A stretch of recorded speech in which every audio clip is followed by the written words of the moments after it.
to cycle hand cleans. So what I'm thinking about here, the context that I'm thinking about this is like imagine that you're in a conditioning session, you have a conditioning workout when you're trying to get as much work as you can in a short period of time, and so you're cycling repetitions of hand cleans, right? Like, so I'm thinking something on the 7 reps and beyond. If you're having to cycle less reps than that, it's either because you're a novice or it's too much weight, and so in those cases you're gonna preserve the movement pattern of whatever it is that you're trying to do. So if you're doing a set of heavy 3 single hand snatch, hand cleans, whoever is programming you, if you're programming for yourself, you should know what you're looking for there, like, right? Like you're working on strength, on positions and so on, and so that's a different thing. Here we're talking about that specific context of a conditioning workout, like 5 or more reps, and we're trying to get as much work done in a short period of time. There's few considerations here. I'm gonna show you the main 2 ways. Like there's everything in between, and I'm gonna give you like pointers on how to choose between them. So the fastest, most efficient way would be to be doing high cleans, right? Like in which I'm here,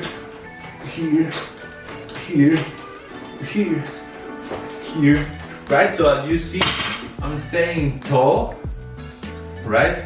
And I'm almost receiving in a tall position. This is a very light barbell for me. Because I'm fresh and I haven't rolled before or something.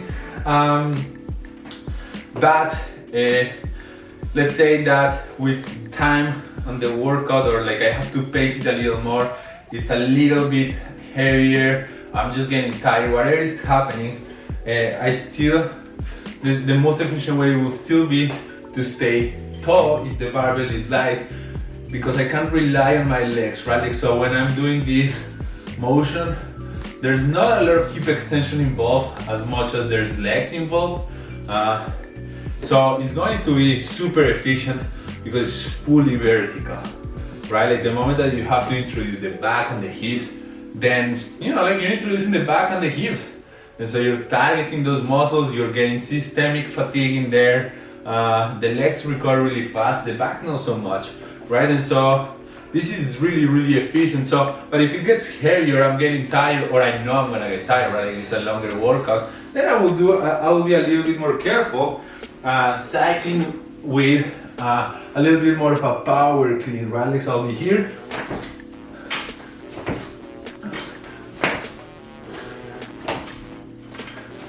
I got that rep short there, but I will recede in a little bit more of a power position, come up. I could even rest there for a second and back up. But what you're seeing, the main part of this cycling, the main important part, that was a terrible thing here. The main part of this cycling is I'm gonna return, and you see where I land? I land in my power position or deep position. So I can just jump it back up, right? So that's the whole thing. So from here, right? It's very subtle. You return the barbell close to your chest, up, minimizes any horizontal transfer. It's awesome. What does it require? Super good internal rotation. You have poor mobility, you're not gonna cycle as good. Who have known that mobility is important for all this shit, right? And so totally work also. So that's the first option there. Again, as you get heavy, I will power it more. Now let's say that it gets really heavy and you really have to start introducing the hips. So in that case, you could go into more of a mid-hang clean, right? So I'm here.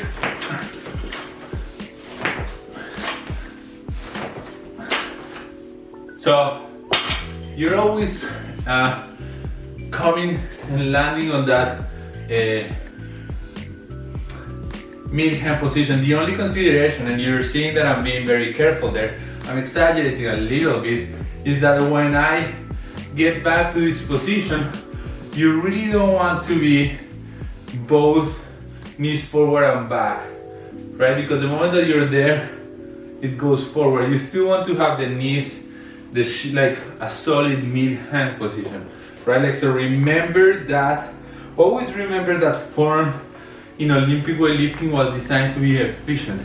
Like you adapt to the most vertical path that you can. It's not natural, it's not what your body wants to do, it has to be learned and trained, but it's the most efficient way. So it's not gonna feel good, and it's not where your body is gonna naturally go. Remind yourself of that. And so you're gonna have to force this mid-hand position, but that will be the most efficient way to move there. So let me show you again, right? So I'm gonna be here. Let's say that I start from the top, right? So I'm gonna drop the barbell, send that butt back. This is my mid-hand position. Up, up, right? So I'm always hitting that mid-hand position and out. Again, if your mid-hand position is not very solid, what you'll see is you see that naturally the athlete will tend to be like here. And that feels powerful until it doesn't, for two reasons. Because you're having to, if you're vertically extending, the bar is really coming here, and you have to bring it back up, so you're tiring lats and arms, right?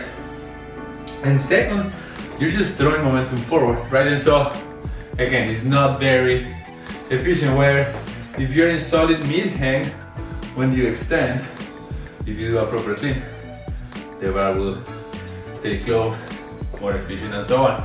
The advantage of that second way of cycling is that you can introduce hips, right? Like you can throw the hips there, which if the workout calls for a weight that is heavy for you, still high reps, is valid, right? Like it's very valid. If you want to pace yourself with the movement, it's valid, as long as you're taking into consideration the fact that back fatigue is systemic fatigue. Leg fatigue is not systemic fatigue. But back fatigue, core fatigue, like breathing muscles fatigue is systemic fatigue. Your shoulders die, it's fine as long as you don't have to use your shoulders. Your quads die, they're fine as long as you don't have to use the quads. Your back dies and you're fucked, right? And so, as long as you're taking that into consideration, you're totally fine. That is it. Give it a try. Let me know how it goes.